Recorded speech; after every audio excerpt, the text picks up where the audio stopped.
Hello, everyone, and thank you for joining us today on Pollywine, where we like to take a deep dive into stories pulled from the media and have a fun time while breaking it down. I'm Jillian, and let's get into it. Well, we were off last week. We are back. Thank you for your patience, and let's jump on in, shall we? So, let's start off in sports today. Congratulations to the Los Angeles Dodgers. You are the World Series champions. And what a sensational series it was. It was up, it was down, it was the Dodgers, it was the Blue Jays. And in the final inning, the Dodgers pulled out a victory. So enjoy that trophy and the triumph. I'm sure, Los Angeles, you are celebrating in your own style. So go live it up and have a good time. Consecutive World Series champions, by the way. So congratulations. Job well done. And to the runners, the participants, and the New York City Marathon, congratulations to you. That is a daunting event. And my question is to you, how are you feeling today? You know, after as a runner and after any major event that you race in, you know what it's going to be like the next day. That first step you take out of bed that next morning after a major running event is an indicator of how your entire day is going to be. Is it going to be slow? Are you going to be sore? Or are you going to be okay?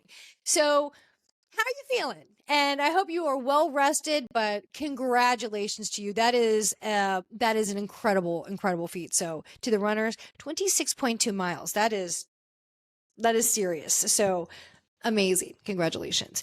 Now, tomorrow night, Wednesday, November the 5th, is a supermoon, or also known as a beaver moon.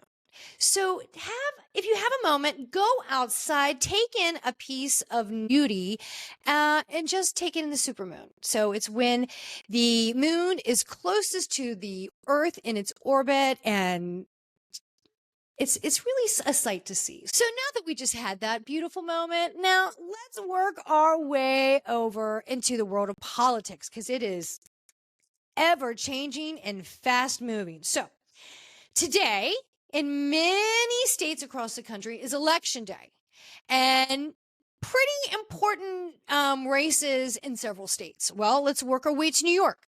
You have Cuomo and Mandani for the mayoral race. All eyes are on that race. Then you also have the major race in Virginia. Okay, but on a separate note, I just cannot wait to see the commercials go bye-bye. I am so sick of these election commercials.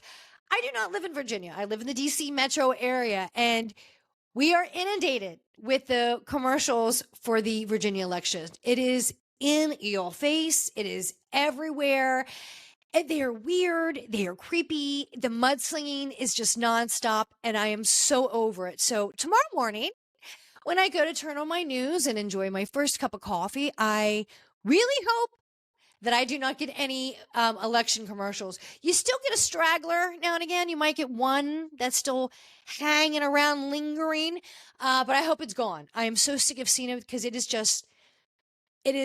too much. I cannot imagine the money that they are spending on this constant loop of advertisements and commercials. I cannot imagine that bill right there.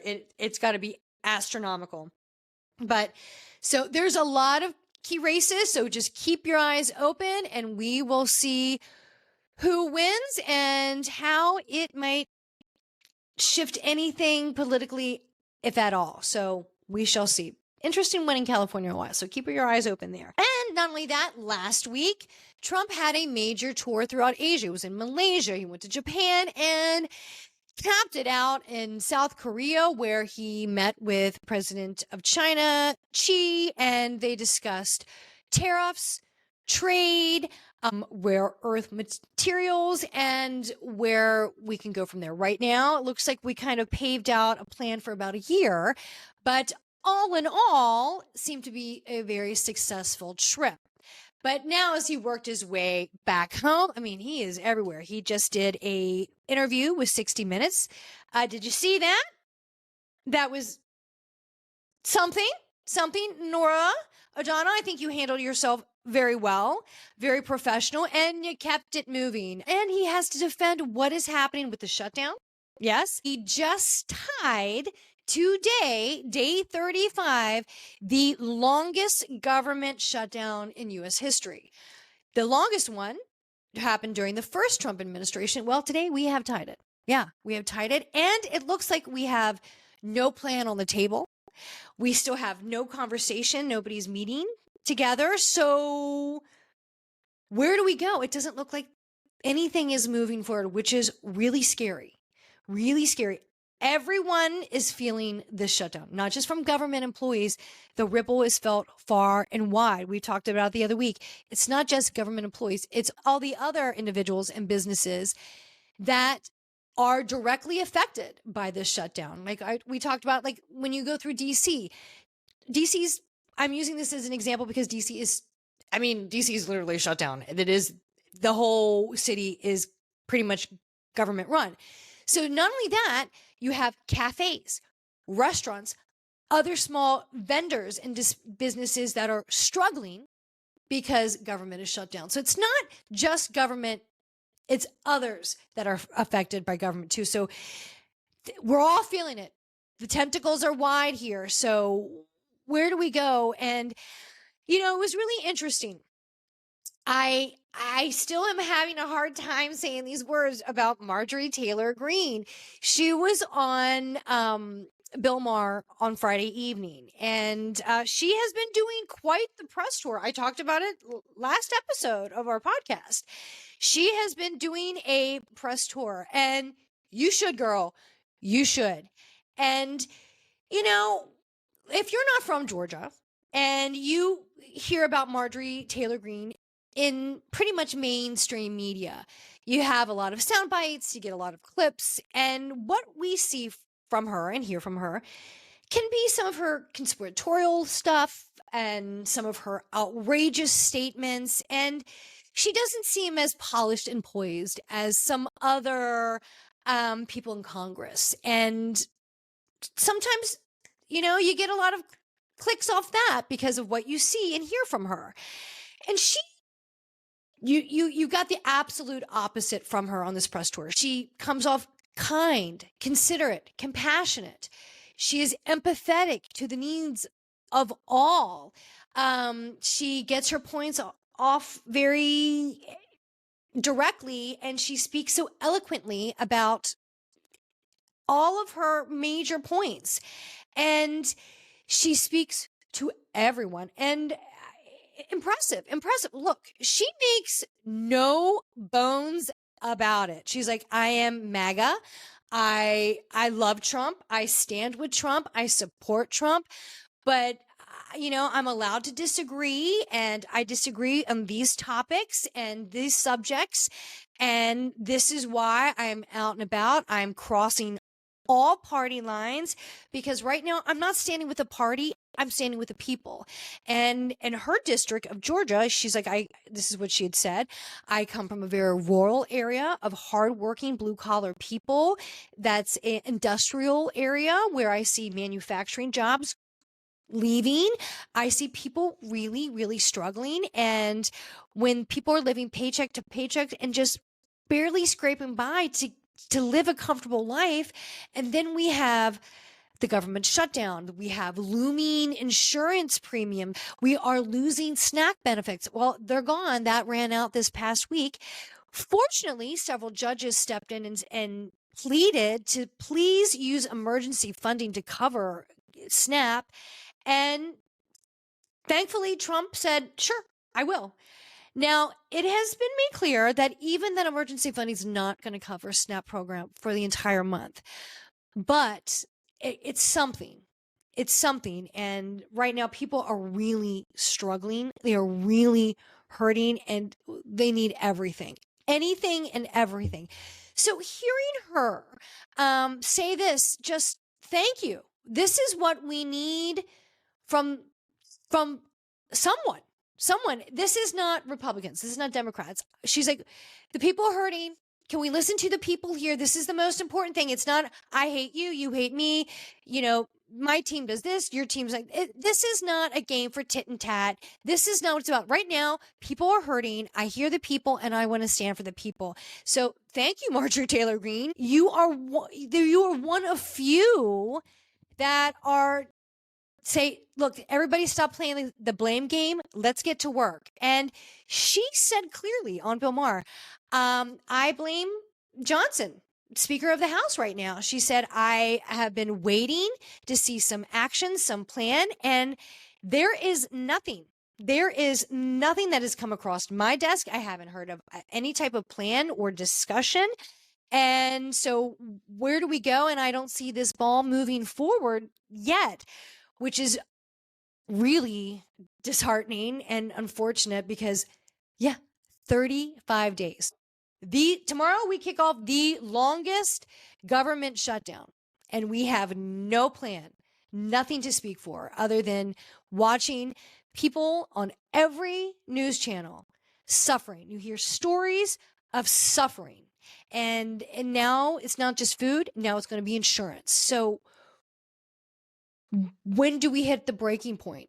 Because I feel like we're already here. And the people that we elected, our Congress, are just still in their corners going, we refuse to budge because that's our enemy. It is infuriating. It is such a disservice and a disgusting predicament you have put the American people in. So shame on you to the U.S. Congress. People are starving. Okay? People are suffering. Help out the American people. And you are still collecting a paycheck. And I want to say, I'm coming back to you, Marjorie Taylor Greene. She said, I am not collecting a paycheck. I'm not collecting one. If the American people and the government employees are not collecting a paycheck, I shouldn't collect one as well. My paycheck is funded by the American taxpayers. And if I'm not doing my job and I'm not working and having a government open for you, then I refuse to get paid as well. And thank you. Any other member of Congress who's not getting paid and is refusing a paycheck, please. I think that list should be public. And she's right. Her check is funded by the American taxpayers. So I think that's something to be said. I'm stumbling in this because I've said many comments about Marjorie Taylor Greene in the past, and some of the just crazy things, the outrageous things that she said. And, you know, she's putting some of that at bay. Like she said on Bill Maher, yeah, this is the first time you're getting to know me personally, and I'm getting to say something, and you hear my position. You hear a lot of sound bites. You hear a lot of clips on the internet, but that really is edited in any direction. So this is what I'm thinking. I'm speaking here for myself, and thank you. Sometimes pleasant surprise. Absolutely. So where do we go from here? This is really a scary situation. She also talked about the Epstein files. We're still waiting for more information to be released. A little trickle here and there is coming out.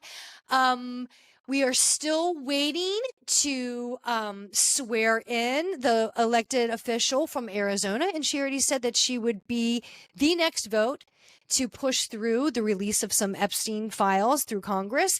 So we are still on the Epstein fight. And she kept saying, this is MTG, Marjorie Taylor Greene. She kept saying, look, these victims deserve justice. And they absolutely do. And why there is such a pushback to have any of this major information released. And it's always going to come back to money and power. The names on this list that funded that organization, and I'm talking about that whole Epstein organization, because it had to be an organization to keep it going for that long. And it really is an international cover-up. It has to be names on that list of extreme money and power. And a little bit has been coming out. We have seen some of the names. We've seen some of the names that have been on the manifest list for the airplane of his. That was quite high and powered. We have seen some of the fallout that has happened over Europe. Yes, yes, yes. And we all know about Prince Andrew, but whoa, King Charles last week, right? He stripped Prince Andrew of all royal titles, royal name. He was already stripped of royal duties a while back, but royal titles, his name, no longer Prince, no longer Prince, and was kicked out of the royal residence. Yes. The people of England are no longer paying for his lifestyle. Kicked him out, kicked Fergie out, and kicked out the kids. Say, we are no longer going to support you anymore and your bizarre family and lifestyle. Yeah, it was interesting. I was watching on the news one of some English journalist over there, and he was like, King Charles with the swift sword of evil king, axing Andrew of all titles. I'm like, okay, that is a very English description, but yeah, pretty much. And good for you. At least somebody is taking action of the fault. More is being done over there than over here. So let's push it through. Okay. We're getting the momentum. It's happening, and I don't see how you can push back this much longer. Okay. The victims are uniting. And finally, now I think members of Congress are the last stand pushing against the release of these names. I don't even want to call it a list. The network of names and financiers. That's what we want to know. Who are the names and where did the money come from and who supported it for this long? And when we start to see the big names come out, I'm waiting to see the backlash and the downfall of so many. It's going to happen. And when is it going to happen? And I don't think it's going to happen in 2025, but 2026, please let something happen for these victims. They do deserve their justice. And Virginia Giuffre, this woman, you are a survivor and a warrior. And I really hope that your fight continues on and your voice and your strength is definitely being felt from your grave. You really are. It was so tragic to hear of her passing. The woman sounds like she suffered for so long emotionally. And when you hear other family talk about why she took her life, it's just so tragic. But your strength and your fight is definitely fueling the energy for the other survivors to continue the fight. And I think it's going to happen. So come on, Congress. Let's end this shutdown. Let's get back to work. Let's swear in those who have been elected in. Let's release the Epstein files, the name, the network. Okay. Let's have some justice done for the victims. And while we're talking about all that is happening in government, we need to bring up the breaking story today about a major figure in U.S. politics, and that is Dick Cheney. Former Vice President Dick Cheney passed away last night at the age of 84. Look, Dick Cheney was a prominent figure in U.S. politics for many decades. Love him, like him, hate him, indifferent, however you feel. This man will go down as a major figure in U.S. history. He served under several presidents. He was the Secretary of Defense under the first President Bush. He was vice president to George W. Bush. And he was still always floating around Capitol Hill for decades. So I remember so many skits of him when he was the vice president as Darth Vader and Dr. Evil. He made no bones about who he was, but you cannot deny the fact that he is a man that had his finger on the pulse of DC politics for 40 plus years. So our condolences go to your entire family. So you have to, well, and this is where our world of politics meets entertainment. And that is, we just got the news that Jon Stewart, yes, our guy who gives us the indecisions of election times and really makes a turbulent time of elections a little bit easier with a dose of comedy. Well, we just found out that he is actually going to be staying at Comedy Central on The Daily Show until 2026, till around the midterm. So, whew, thank you, Jon, for staying with us. We needed you. Like I said, election time is very rocky. It's a very unsettling time, but if somebody gives us a little bit of stability, that's Jon Stewart. And I also want to give a little bit of props to our other Jon, and that's John Oliver. Yes, John Oliver on his last show. I love Jon Stewart. I love John Oliver. Those two crack me up. They're like cousins of mine. I feel like when I'm hanging around, I feel like when I watch their show, I feel like they're cousins of mine around the table and we're all chatting about politics. Well, John Oliver, after his wonderful main story, he had a little side story about wine.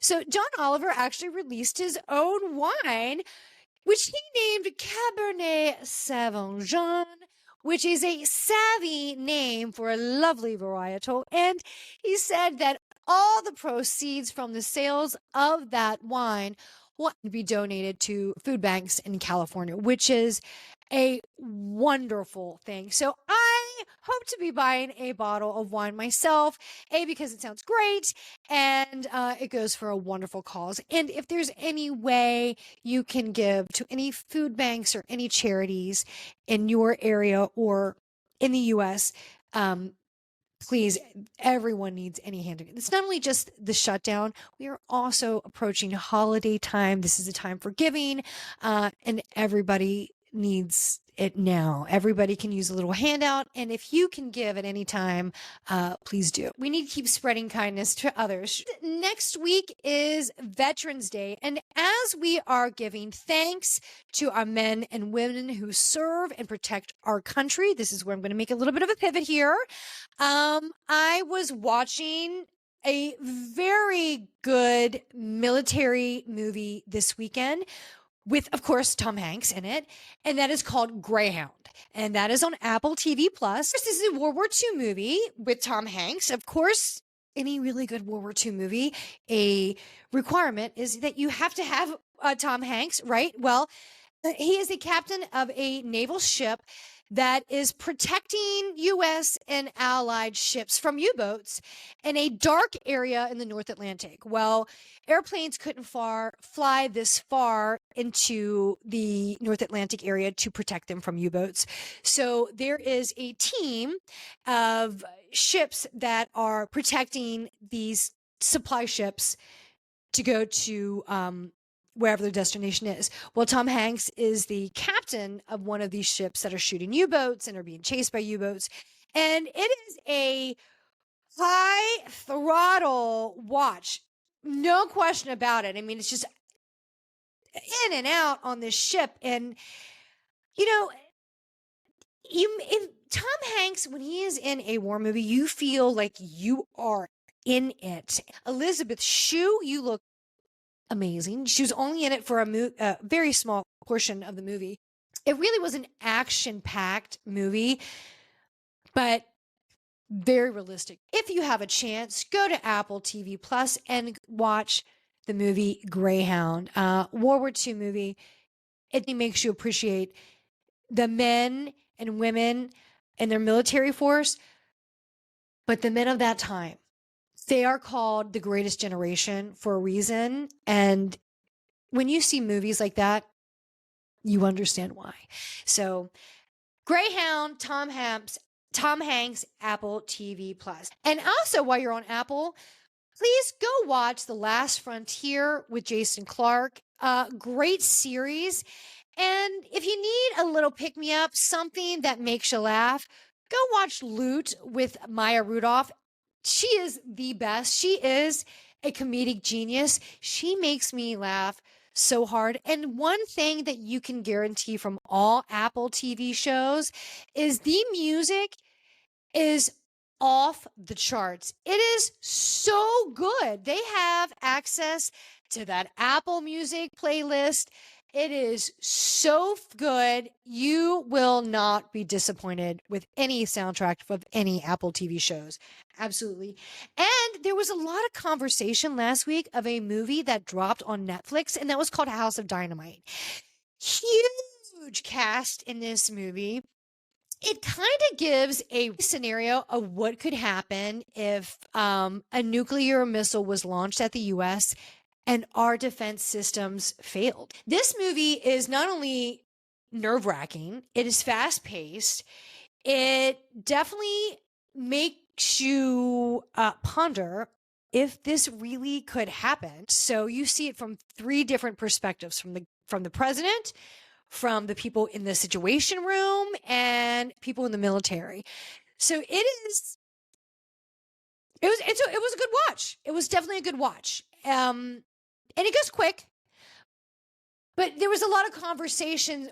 What if in the news stream, could this really happen? So it definitely makes you think. But it was definitely a good watch, no question about it. So go to Netflix, go watch House of Dynamite. Like I said, huge cast. And who doesn't love Idris Elba as a president? And with every episode of Polyone, we like to finish off with the world of Bravo and Peacock. So we finished up with the Real Housewives of Miami. It's over. And now we've closed up with the Real Housewives of Orange County. We just had the finale, and we're going to go into the reunion. The Real Housewives of Orange County. You've been a difficult watch this season. I have really had a hard time staying in. I haven't stayed in a lot. I've been in and out. I did watch the finale. Still don't know why Tamra's there, and we shall see after the reunion who comes back. I don't know if we're going to have the same cast next year. I definitely think you need a reboot. You need a reboot of the cast for sure. It's not good in my opinion. The Real Housewives of Potomac, you are starting off solid. I'm enjoying the new housewife, Tia, a lot, actually. Team Tia.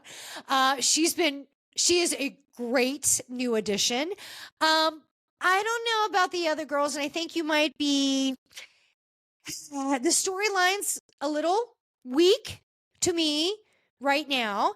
But I'm going to give you a chance. You know, you're my girl, so I'm there for you. I really am. But Salt Lake City, you've starting off strong, and I'm enjoying that. But I want to talk about Wife Swap. Wife Swap, the Real Housewives edition. Last week, you had Angie K from Salt Lake City, and she swapped to the extreme with a family in Idaho. Good episode. This past week, we had Melissa Gorga from the Real Housewives of New Jersey swap lives with a woman in Atlanta. When I say polar opposites. But this was a really sweet swap. Wow, and I think Melissa did really well this episode. Angie K did really well last week as well. I think, in my opinion, those two, Melissa and Angie, might be the two best enjoyable, maybe sweet stories of a swap. I think they handled it well. Not as long as the original wife swap. Remember the original show? It was like, I think this wife swap for like a week. That's long. That is a really long time. Like, I felt bad for those poor women that had to do that major wife swap for a week. So this is nice. It's only a couple days. I want to say it's like 2 days, which I don't know if that's long enough. That seems like you're just barely getting into the adjustment, but okay. But Melissa Gorga was great. She swapped with a woman from Atlanta. The girl from Atlanta, her family was adorable. And Melissa kept saying, you know, having these kids at that age is nice because her and Melissa and Angie kept saying, my kids are older. They're gone a lot. They're pretty independent. So I miss that part of their life where they needed me, where I was in that mom phase. And I think that's totally cool. So that was sweet that they both had that. And those kids in Atlanta from that family just loved Melissa. They were vegan, they were eating her food. She was like, "Can I get seconds?" And Melissa's like, "That is the most greatest compliment for an Italian woman is for people asking for seconds. They want more of the sauce." Those kids were loving the food. I think those kids were really hungry. The little girl was so cute. And I love that they had like the support system from the other Atlanta network of Bravo, because Phaedra visited Melissa and she's like, Phaedra and I have been friends for a long time. This is what Melissa's saying. So I wanted Phaedra to come in and visit. And Phaedra met the family from Atlanta and she was like, "They're vegan, girl. You got to eat. You can't eat meat. Oh my God." I love Phaedra. And the little girl who was so in to the housewives. Like, remember when Melissa first came there? She's like, "When I saw the housewife, they had makeup, they had eyelashes and eyebrows, they had all their hair done."